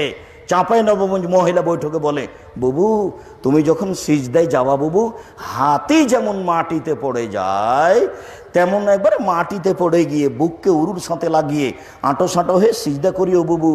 যদি বুককে উরু থেকে পৃথক রাখো তাহলে স্তন ঝুলন্ত থাকবে বুবু, পর্দার ব্যাঘাত ঘটবে। বুবুর সব কথাই নাকি বুখারীতে আছে। এই কথা ঠিক নয়। বুবু শাড়ি পরে আছেন, ব্লাউজ পরে আছেন, গায়ে চাদর আছে, বুবু ঘরের ভিতরে আছে, বুবুর পর্দার ব্যাঘাত ঘটলো কি করে? এসব নোংরা কথা ধর্মে চলে না। রাসূল সাল্লাল্লাহু আলাইহি ওয়াসাল্লাম যেভাবে সিজদা করতে বলেছেন সেভাবে পুরুষ নারীকে সিজদা করতে হবে। উঠে আসেন, উঠে এসে বলেন রব্বির আল্লাহুম্মা গফিরলি ওয়ারহামনি ওয়াহদিনি ওয়াফিনি ওয়ারজুকনি, আবার সিজদা করেন। এই হলো এক রেখাত, আর এক রেখাতে হলো 2 রেখাত। যদি সালামের বৈঠক হয় তাহলে বাম পা ডান দিকে বের করে দিতে হবে, পিছন নিতম্ব মাটির উপরে রাখতে হবে। আত্তাহিয়াতুর বৈঠক যদি হয় তাহলে বাম পায়ের পাতার উপরে বসে থাকতে হবে। আর সালামের বৈঠক হলে বাম পা ডান দিকে বের করে দিতে হবে, আর ডান পাটা খাড়ো করে রাখতে হবে, আর আঙ্গুলটা কেবলামুখী থাকবে, পিছনটা মাটির উপরে থাকবে। বাম হাতকে এইভাবে আঙ্গুল জমা জমা করে হাঁটুর উপরে রাখবেন। ডান হাতের এই কনিষ্ঠ আঙ্গুল সহ 2টি আঙ্গুল জমা করবেন। 3য় আঙ্গুলের নখের উপরে বৃদ্ধাঙ্গুলের পেট রাখবেন। করেন তো দেখি। বৃদ্ধাঙ্গুলের পেটটা রাখবেন নখের উপরে, হাঁটুর উপরে রেখে দিয়ে অবিরাম নড়বে। ইল্লার সময়তে একবার উঠাতে হবে। এরপর মানে জাল জয় ভুয়া হাদিস নাই পৃথিবীতে, এমনিতে চলছে। শরীফ যেমন কোরআন মাজিদে চলছে একবার উঠাতে হবে আঙ্গুলে, এই কথা তেমনি ভুয়া এমনিতে চলছে। কেউ কোনোদিন দেখেনি আসলে আছে কিনা। অবিরাম নড়বে, এ কথায় একাধিক হাদিস। যতবার নড়বে ততবার শয়তানকে আঘাত করা হবে। অবিরাম নড়বে। আত্তাহিয়াত পড়ুন, দরুদ পড়ুন, দোয়া মাসুরা পড়ুন। তারপরে আমার একটা পরামর্শ আছে, বলেন তো সেটা কি? না না না, বাপ মায়ের জন্য দোয়া। দোয়া মাসুরা যখন হয়ে যাবে, রব্বির হামহুমা কামা রব্বায়ানি সাগীরা, হে আমার প্রতিপালক, তুমি আমার বাপ মাকে দেখো, বাল্য অবস্থায় আমাকে যেভাবে দেখেছিল। খুব গুরুত্বপূর্ণ দোয়া। আরও পড়েন, যা মনে আছে কোরআন হাদিস সবই পড়েন। আসসালামু আলাইকুম রহমতুল্লাহ, আসসালামু আলাইকুম রহমতুল্লাহ, আল্লাহ আকবর, আস্তাগফিরুল্লাহ, আস্তাগফিরুল্লাহ, আস্তাগফিরুল্লাহ, আল্লাহুম্মা আনতাস সালাম ওয়া মিনকাস সালাম, তাবারাকতা ইয়া যাল জালালি ওয়াল ইকরাম। অনেক দোয়া, বিশেষভাবে আয়াতুল কুরসি। ফরজ সালাতের পরে যদি আপনি আয়াতুল কুরসি পড়েন তাহলে জান্নাতে চলে গেছেন। ঢোকেননি কেন? মরেননি এই জন্য। কেন এত বড় সুবিধা আপনার নেবেন না? কেন আপনি নেবেন না? কেন আপনি চট করে উঠে গেলেন সালাম ফিরার সাথে সাথে? এই বুদ্ধি আপনার মাথায় কে দিল? কোথায় আপনি কোর্ট কাচারে, হাইকোর্ট, জজ কোর্টে যাবেন, সালাম ফিরার পরে আপনি লাফ দিয়ে উঠে গেলেন কেন? কিছু তাসবিহ তাহলিল করেন। মোনাজাত তো 42টা সহিহ হাদিস আছে হাত তুলে দোয়া করার। বুখারী মুসলিমে আছে 36টি। হাত তুলে দোয়া করা ব্যক্তিগত ব্যাপার। নামাজের পরে, জানাজার পরে, সভা সমিতির পরে, ঈদের মাঠে সবাই মিলে হাত তুলে দোয়া করলে রাসূলকে অপমান করা হবে, তারই নাম বিদআত। খুব সাবধান থাকবেন। হাত তুলে দোয়া করা ব্যক্তিগত ব্যাপার। অনেক হাদিস আছে, বিশেষভাবে দোয়ার বইটিতে সব দেওয়া আছে, উপদেশে দেওয়া আছে, আর মাসিক আলীতে সাম্পত্রিকায় মাঝে মধ্যে দেওয়া থাকে। সম্মানিত দিনী ভাই বোন, আমি আপনাদেরকে সালাত আদায়ের জন্য বিশেষভাবে অনুরোধ জানাচ্ছি। যে কোনো মূল্যে সালাত আদায় করতে হবে, বাধ্য। আর 7 বছরের ছেলেকে আপনি সালাত আদায় করতে বলবেন, 10 বছরের ছেলেকে পিটিয়ে সালাত আদায় করবেন। 15 বছর বয়সের ছেলে আদায় করে না, সালাত আদায় করে না, তখন তার বাপ বেঁচে আছে, কথা ঠিক নয়। আব্দুর রাজ্জাক সাহেব বাপই সালাত আদায় করে না, এটা তো একটা নোংরামি। সালাত আদায় করবে না কেন? পৃথিবীতে এমন একটা কাজ থেকে আপোষে আসতে হবে না, সেটা হলো সালাত। সালাতই একটা ইবাদত যার কোনো আপোষ নেই, অন্তত ফরজ, অন্তত ফরজ। সালাতই একটা ইবাদত যার কোনো আপোষ নেই। সম্মানিত দিনী ভাই বোন, আমি আপনাদেরকে আপনার কাছের মানুষ হিসাবে কয়েকটি পরামর্শ দিতে চাচ্ছি। 1 নম্বর পরামর্শ হচ্ছে 5 ওয়াক্ত সালাত আদায় করবেন যে কোনো মূল্যে। 2 নম্বর পরামর্শ হচ্ছে হালাল রুজির চেষ্টা করবেন যে কোনো মূল্যে।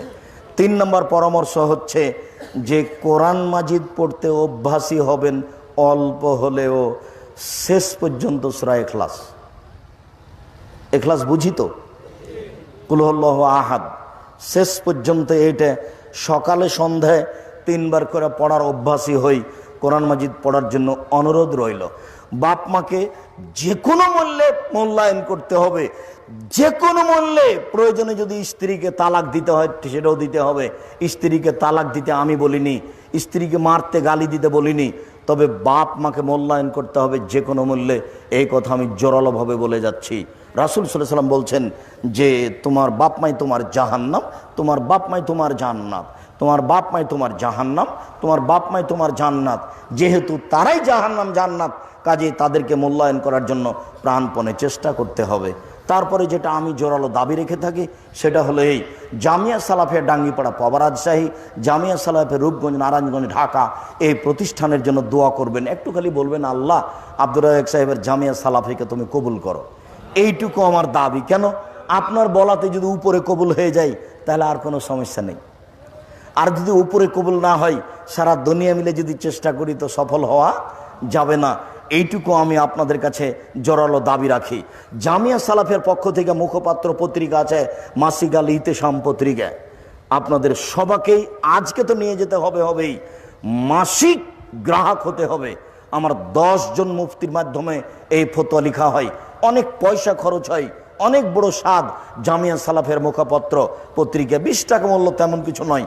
আজকে সবাই নিয়ে যাবেন, প্রতি মাসে নেবেন, তার নাম্বারটা এখানে দিয়ে যাবেন, কেউ খাতা কলম নিয়ে বসে থাকবে। আপনার কাছে আমি পাঠাতে চাচ্ছি, এই শ্রম আপনাকে আমি দেখাতে চাচ্ছি যে আমরা কিছু কাজ করি। সাথে সাথে তাফসির যেটা তাওজিহুল কোরআন, এটা আমার মনে বড় স্বাদ। এই তাফসির ভিন্নভাবে করা আছে, আগে অনুবাদ, তারপরে শব্দ বিশ্লেষণ, তারপরে বাক্য বিশ্লেষণ, তারপরে কোরআন দিয়ে ব্যাখ্যা, তারপর সহিহ হাদিস দিয়ে ব্যাখ্যা, তারপর জয়ীফ হাদিসের আলোচনা, তারপর মন্তব্য। তাফসির করতে গিয়ে এইভাবে করা আছে যা ব্যতিক্রম। আর আব্দুল্লাহর একটা বই আছে মিন্নাতুল বারি, আমরা হাদিস মানতে বাধ্য, এটাও আছে কিনা। মিন্নাতুল বারি বুখারীর ব্যতিক্রম ব্যাখ্যা, এই মানের ব্যাখ্যা আরবি, ফার্সি, ইংরেজিতে হয়েছে, উর্দুতে হয়েছে তা আমার মনে হয় না। বুখারীর ব্যতিক্রম ব্যাখ্যা হচ্ছে মিন্নাতুল বারি। এছাড়াও একটি বই আছে 1 থেকে 10 পর্যন্ত যেসব বই পুস্তক লেখা হয়েছে, এগুলো লেখক নয়। লেখক হতে পারে কি করে এটা, যে কুকুর টেলিফোন করছে শ্রীগালকে, এটা মানুষ হলো কি করে? লেখক বলছেন, এই মাথায় কি রে, আমের ঝাঁকা, খাসনে কেন, দাঁতে পোকা, বিলাসনে কেন, ওরে বাবা। তার মানে ও কৃপণ, বিলাতে নিষেধ করছে লেখক। লেখক লেখকই নয়, ওকে তোবা করতে হবে, আবার ওকেই পড়তে হবে। একটা বইও উপযুক্ত নয়। 1 থেকে 10 পর্যন্ত আংশিক ভুল ধরে লেখা আছে। শিক্ষা বনাম জাহেলিয়াত বইটি, শিক্ষা বনাম জাহেলিয়াত বইটি পড়ে কিছু চিন্তা ভাবনা করতে হবে, জাতির জন্য কিছু করার চেষ্টা করতে হবে। অন্যান্য বইগুলি যেগুলি আছে অনেক দূর থেকে নিয়ে আসা হয়েছে, আর এইদিকে এই এলাকাতে তেমন সত্য প্রচার হয় না, মিথ্যে বইয়ে সমাজ পরিপূর্ণ আছে। কাজে এই বইগুলি বাড়ি বাড়ি থাকা একান্ত জরুরি। সকল দিনী ভাই বোনকে 5 ওয়াক্ত সালাত আদায়ের অনুরোধ জানিয়ে, বাপ মাকে মূল্যায়ন করার অনুরোধ জানিয়ে, সমস্ত বইগুলি স্টেজ থেকে নেওয়ার অনুরোধ রেখে আমার সংক্ষিপ্ত আলোচনা এখানে শেষ করলাম। কিছু জিজ্ঞাসার উত্তর দিই, আর আপনারা বইগুলি নিতে থাকুন। আমাদের দেশে এখনো মুসলিম যারা এই মিলাদে কিয়াম করে, এর প্রশ্নের জবাবটা আমরা চাই। উনি বলেছেন যে মিলাদে কেয়াম, দাঁড়িয়ে কেয়াম করে। জি, মিলাদও চলবে না, কেয়াম তো বহু দূরের কথা। মোবাইল, টিভি, ও আমাদের আছে Itesham TV, online Itesham TV, সেগুলো আপনারা নিয়মিত ভোগ করবেন। মোবাইল, ইউটিউব ও বিধর্মীদের অস্বীকার আপনি ব্যবহার করছেন কেন? ও এইখানে আপনার একটা কথা, ওই ইবলিস আয়াতুল কুরসি শিখিয়ে দিয়েছিল। আল্লাহ রাসূল বলেছিলেন যে ইবলিস মিথ্যুক, কিন্তু যেটা বলেছে সেটা সত্য। ইহুদিদের কোনো কথা যদি কাজে লাগে আমাদের, তা আমরা সেটা ব্যবহার করতে পারি। ইবলিসের কথা যদি আল্লাহর নবী সমর্থন করেন, তাহলে তাদের কোনো ভালো কাজ আমরা কাজে লাগাতে পারি। জি, আর